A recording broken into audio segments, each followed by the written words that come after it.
Very unexpected, yes. Very surprised. And- Couldn't believe it. And when did you actually get to hear yourself? Because it's always top secret, isn't it? You get to hear, but no one else does. That's right, yes. I got to hear with a letter from the Cabinet Office in London, which came towards the end of November. And it had this embargo on it, so we couldn't tell anybody until tomorrow. And so, is that some people say that's very tricky, actually, keeping that, not being able to tell anyone for that time. It is really, yes, but St John honours are the same thing. You're not allowed to tell anybody, which is very difficult because you meet people and they know and perhaps you know, but you can't speak to them. So it is very difficult. It'll be nice not to have a secret anymore. And as you mentioned there, this is for your work with St John's, which goes back to, 1950?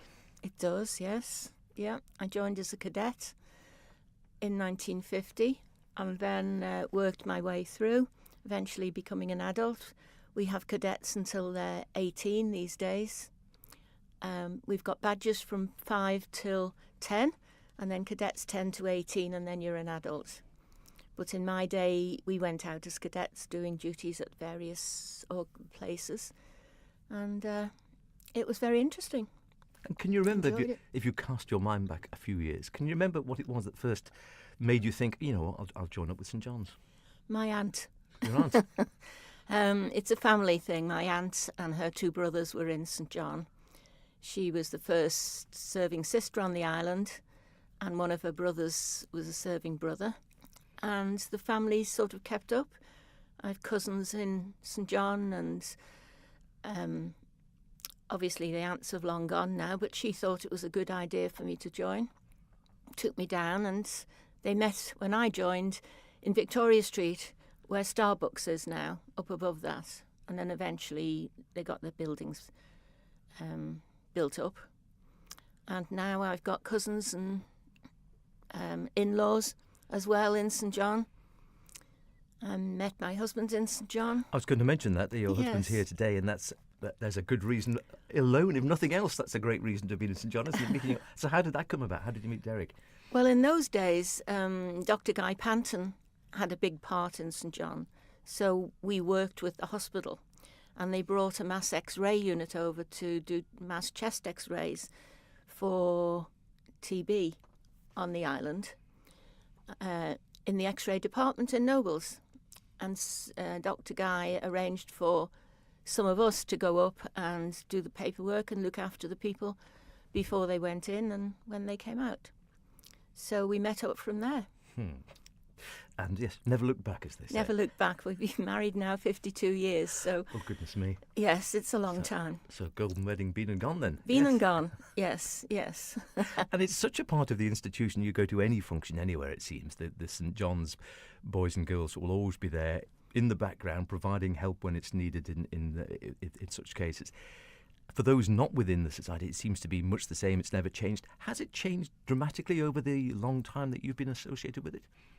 Yes, I think so. Yes, it's progressed a lot. Obviously different treatments, and nowadays there's that golden hour. You want to get them into the hospital as quickly as you can.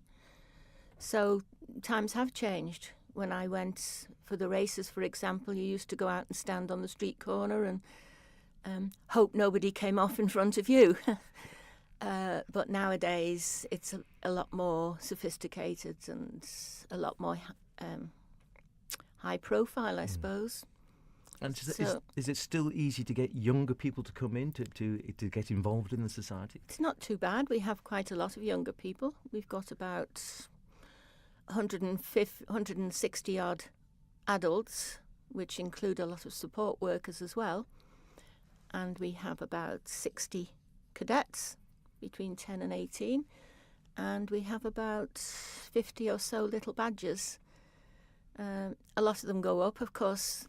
A lot go away to college. A lot go away to universities. So they tend to lose off once they do that.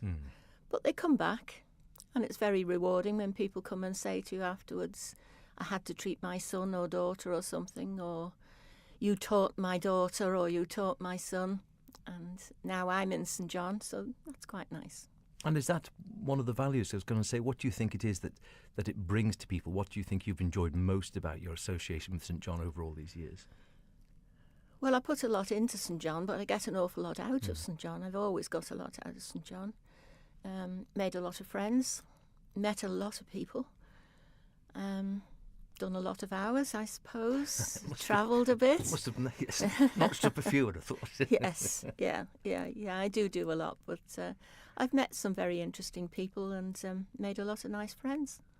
Any particular highlights? I mean, I assume this will be something of a highlight for you. Any other parts over the many years that sort of really stick in your mind?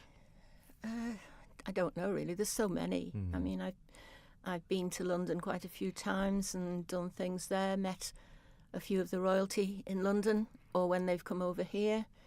The Duke of Gloucester is the Grand Prior of the Order, so of course it's connected royally.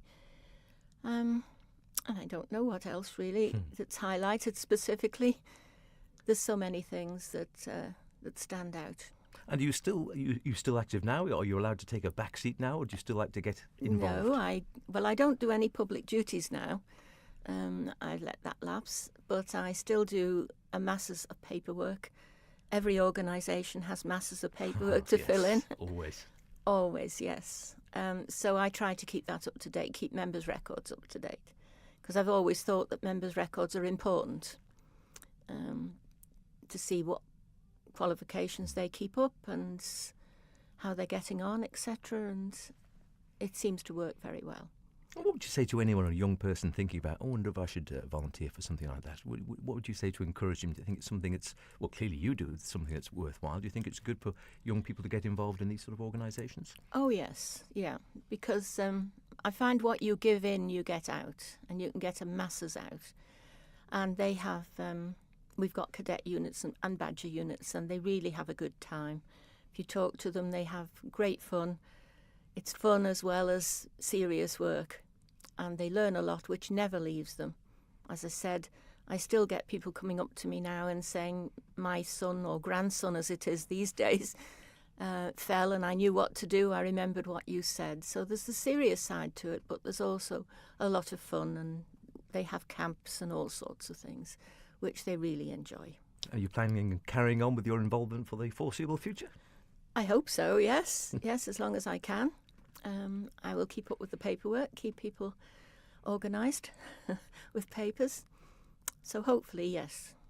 Well, very many congratulations, and thanks ever so much for coming to talk to us. Thank you very much.